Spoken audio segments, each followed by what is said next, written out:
Good morning. This is Judge Elisa Bettis presiding over the 210th District Court's criminal docket for June 1st, 2023. All matters being heard today are being heard in accordance with all emergency orders and directives regarding COVID-19. In addition to that, we are streaming all matters live via YouTube for public viewing. Mr. Marufo, would you call our next case, please? Bottom of page 6, Judge, in cause number 2019-0D07005, State of Texas versus Edward Joseph Limon. Announcement of counsel, please. David Vandenberg on behalf of the state. Good morning, Your Honor. Sergio Coronel on behalf of Mr. Edward Limon. Good morning, Commissioner. Mr. Limon Good morning, Judge. connecting to audio, so let me give him a second here. Can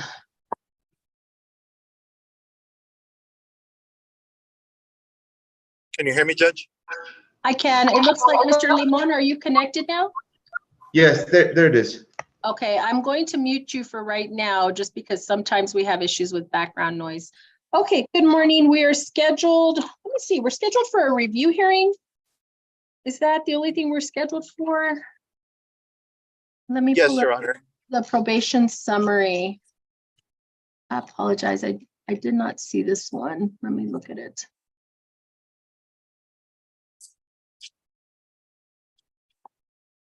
Have we confirmed if the other individual, Diana, if she was, have we brought her in, or is she in the waiting room? She's in the radio room, Judge. She couldn't connect twice that I brought her in. Bring her in, please. Yes, Judge.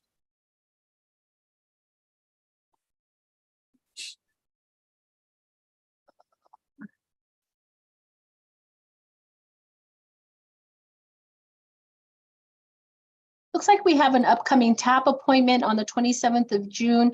But Carla, can you tell me a little bit about what this notification was from Lifesaver? There was a missed service appointment. What happened? Your Honor, Mr. Limon was ordered to install the monitor due to a DWI rearrest that he had, and he was modified in this court to have that. The phone call was due to the officer noticing for May that he hadn't gone to get the calibration when they have to go. There was a missed appointment. I'm not sure if it was on lockout or not, but he was instructed to go to follow up on that. And this morning I received confirmation from his officer that Mr. Limon did go yesterday and has the monitor back up. Do we know why we were having issues, Mr. Coronel, before I ask your client? No, Judge, I really don't know why that problem occurred. Mr. Limon, what's the issue with the monitor? Yes, hi Judge. The issue was on Sunday. It scheduled me for I believe it was the 30th to take it in to go ahead and bank my payment, right? So as soon as that day came up on Monday, it gave me a lockout time that it was going to be locked out by the 31st. So I kept blowing on the machine. I didn't stop blowing on it, but I did pay it by the 31st before the lockout came into play at 11:59. So that was like a financial thing. And we had. Yes. Yes. Okay. Ms. Pineda, does anything in the case summary indicate, I think I saw one skip. Is that the only issue with the testing? That is, Your Honor, that I also confirmed that with his officer this morning, just to make sure. That was on the 20th, May 20th. It was a refusal at 2 p.m. and he didn't test again until 6:53 p.m. Okay. Now, I do recall Mr. Limon, and whatever happened with his DWI case? Judge, he's completed all of that, and I think probation can verify that. And it's already termed out.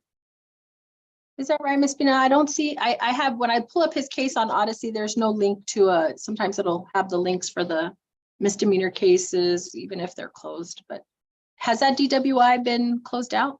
Yes, Your Honor, that has been completed. When did he complete that? Let me get the date.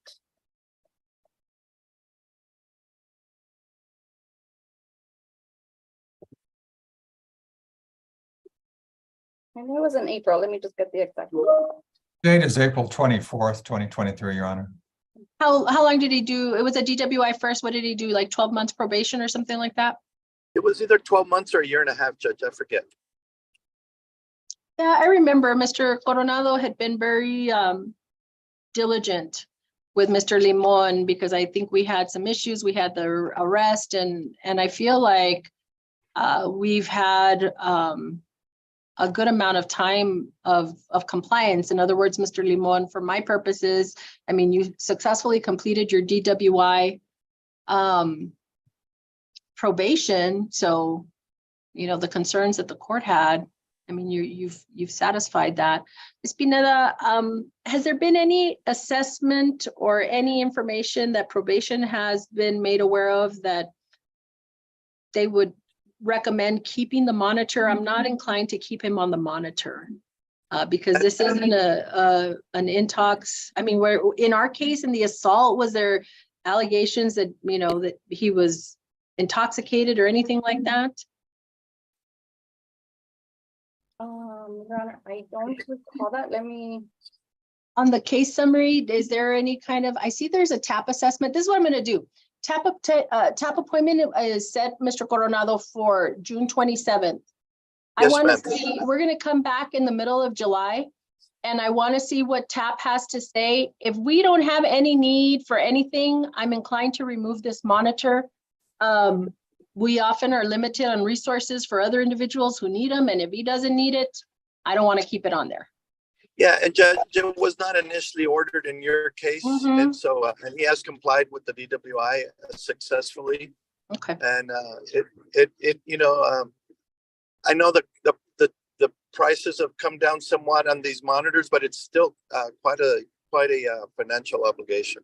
We're going to come back for one more review, Mr. Limon, in July. It will be July 20th at 10 a.m.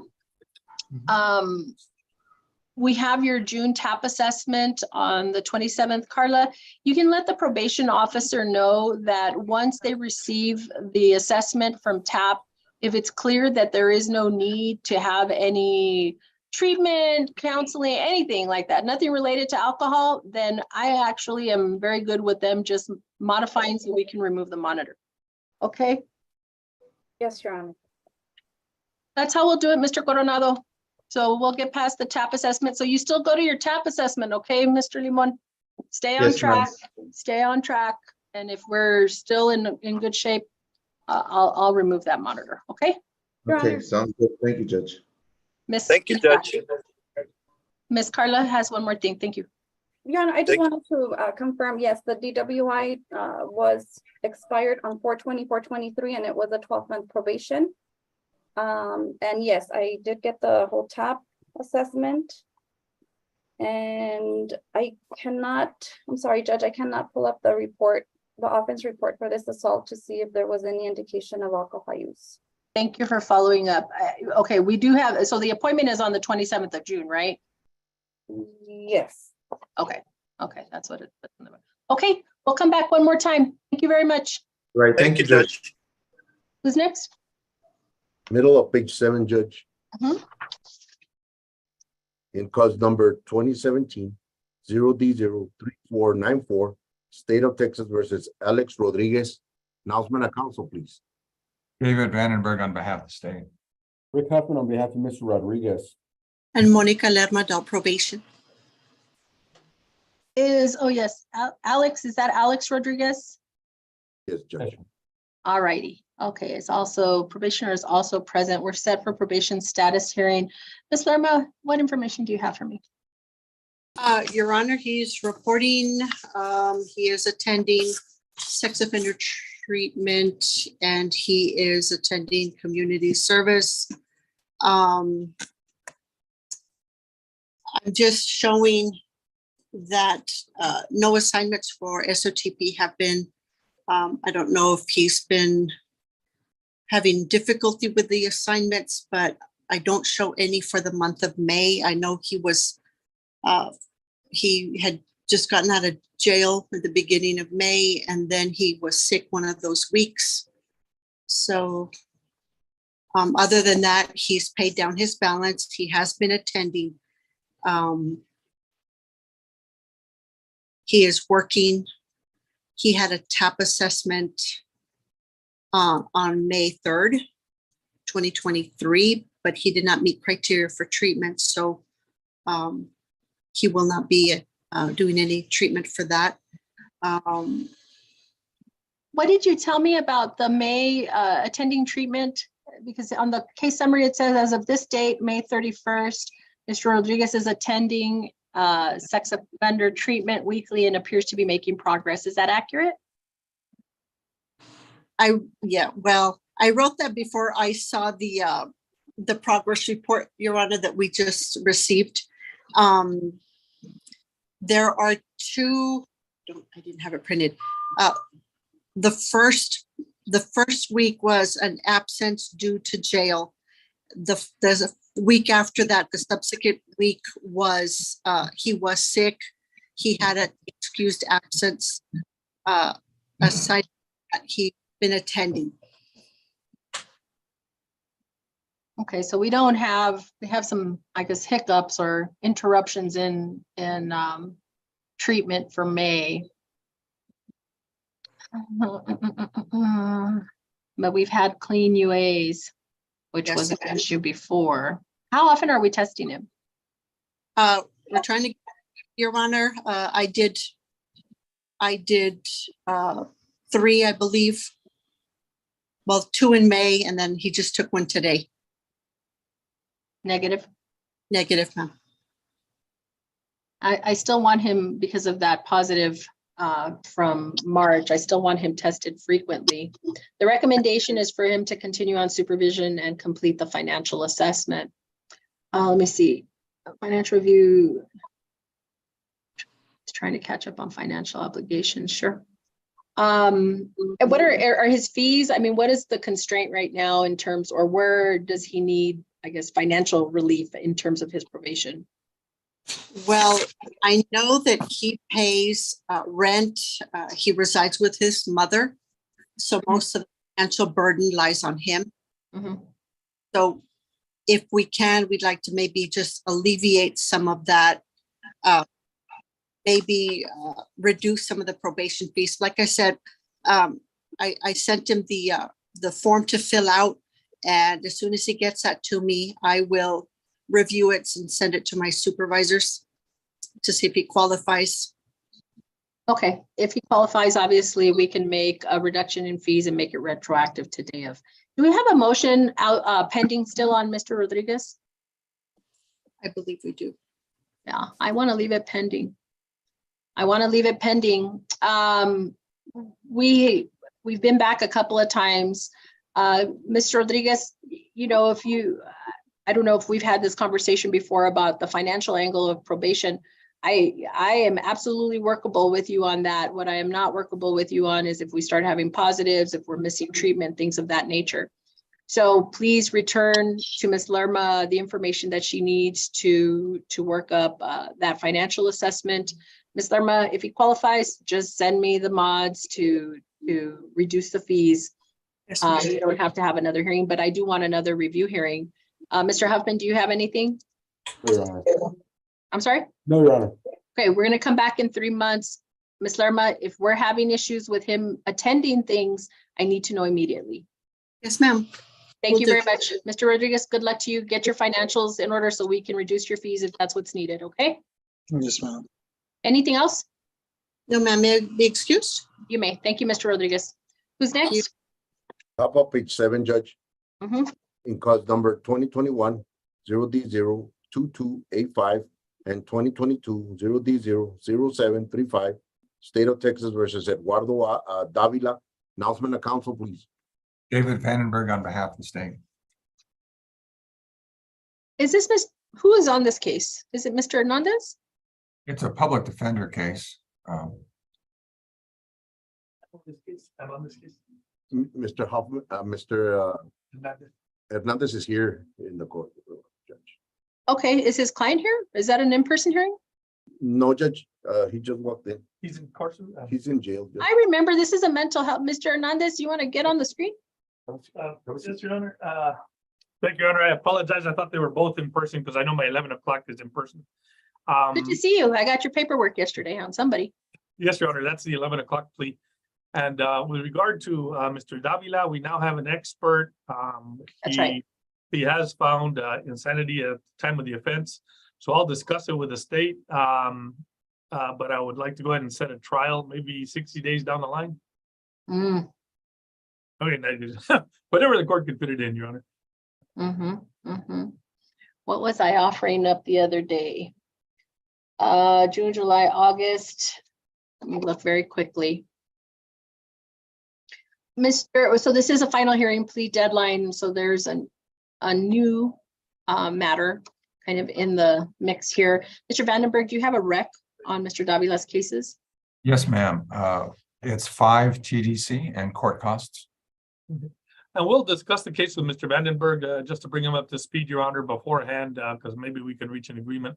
But we would like to go ahead and get the trial setting now that we finally got an expert. What I am looking at, and I hate it when something looks so obvious because I feel like it means I'm missing something. I'm looking at August 18th. And what is this? A theft and an arson? Okay. Yes, Your Honor. They're separate Okay. incidents, so it'd have to be one or the other. Okay, so, but I don't think we need 2 days of panels, do we? We can do it with one panel.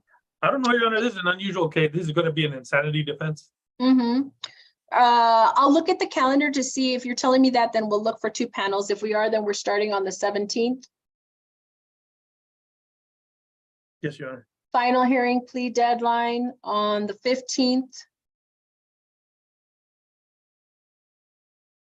And we will do a final judges conference on July.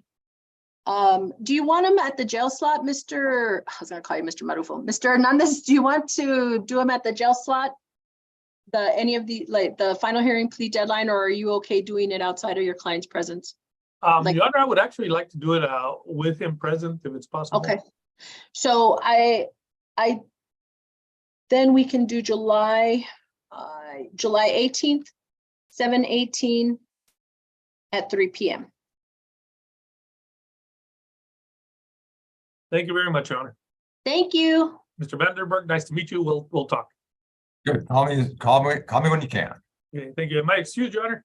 Well, yeah, but I'll see you in a minute, right? Yes, Your Honor, I'll see you in half an hour. Okay, Thank you. bye. All right, who's next? Sorry, I thought there was No, it's okay. Back on page 6, Judge. In cause number 2018-0D03237, State of Texas versus Noel Cooley. Announcement of council, please. David Vandenberg on behalf of the state. Mr. Huffman, do you have Mr. Coley? I do. Yes, Judge. Rick Huffman on behalf of Mr. Coley. Okay. Weren't we just at a number 2 TDC? What is it? That's correct, Your Honor. 2 TDC. And Judge, I'm still waiting on a mitigation packet, mental health kind of summary from my social worker. That's definitely been an issue. And it's basically the allegations are just kind of missed reports, missed classes, those type of things that I guess one would expect with someone with a mental illness. And so I wanted to get more information for the court on that. And I'm just not ready on that, Judge. So I was hoping we can set it for another probation status, maybe like in a week. I know we're set for a contested in like 3 weeks. But I wanted to kind of get some more information in front of the court before we go to that contested. Ms. Pineda, the recommendation on here is in custody TAP assessment to determine if he would qualify for BHRTC. I mean, I remember Mr. Coley very well. What's his criminal history like? I feel like he doesn't have a whole lot. He doesn't, Judge. Well, he actually has a extensive history of non-compliance. The criminal history is not long. I'm asking like arrest cases that I know what he's not done on probation because we kind of did the hand holding. He was in cruises. We were trying to get him to comply to work. He was using, he comes over here. We brought him in person, was going to live with a girlfriend, all of those things. seemed promising, and then he fell off again. So how quickly can we get a TAP assessment, Ms. Binena? I will get with the officer, Judge. I don't want to say something that I'm not, you know. Got it. But I will let him know to set something up quickly for screening and for BHRTC as well, just, you know, to have that option as well. Okay. Mr. Huffman, your request to have a reset before that contested revo setting, not going to happen. I mean, I anticipate the court's calendar is just going to be too busy to be able to bring him back in a week. So we're just going to use that date. I also would like that to be our marker to see if we can get that TAP assessment done. I think I will consider BHRTC on Mr. Coley. But if yours is a mental health angle, Mr. Huffman, then you need to start getting the wheels moving on that to know what we're really, if that is a more serious concern than we're aware of now. Was he on a mental health caseload, Carla? No, Your Honor. At one point, he didn't qualify due to the level of care where he was under, but he was referred a couple of times back to back to EHN, doctor, all that, but Mr. Coley unfortunately just never followed up with appointments. Yeah. I never got the sense, but I mean, you know, what does that mean? I mean, we need an opinion. So Mr. Huffman, if you can, please get on that. Yes, sir. All right. And yeah, we'll just go from there. We'll stay with the date that we have. And hopefully we can get him screened. Maybe we go BHRTC route. All right. And find out if he wants to do it. I mean, maybe he just wants his 2 TDC. He's already been in 75 days just on this one, just on this booking. So, and he's done stints before. All right, next one. Then on page 6, Judge, in cause number 2021-0D03120 and 2022-0D01672 and 2022-0D02735, State of Texas versus Angelo Jose Owens. Announcement of council, please. David Vandenberg on behalf of the state. Rick Huffman on behalf of Mr. Owens. I do not believe Mr. Owens is present, Your Honor. I don't see him. Is he here? Is there anybody in the waiting room? No, Judge. Did he check in this week? No, Judge. He has bench warrants on all 3 cases. Oh, well, good. And I have not been able to contact Mr. Owens. He was actually let out on PR bond a few weeks ago, Judge, and he came out dirty a week after that. And Okay, so we'll have a number for him whenever we pick him up. Anything else? Your Honor, Monday. if I may just remind Mr. Vandenberg, there's no motion filed. It's only the bench warrant. Oh, I need motions on all of Mr. Owings' cases. All right, we'll get it. Thank you. I think he's 18, Judge, 18 years old, Judge. So we are going to reset the probation status hearings for 30 days to make sure that we have motions filed.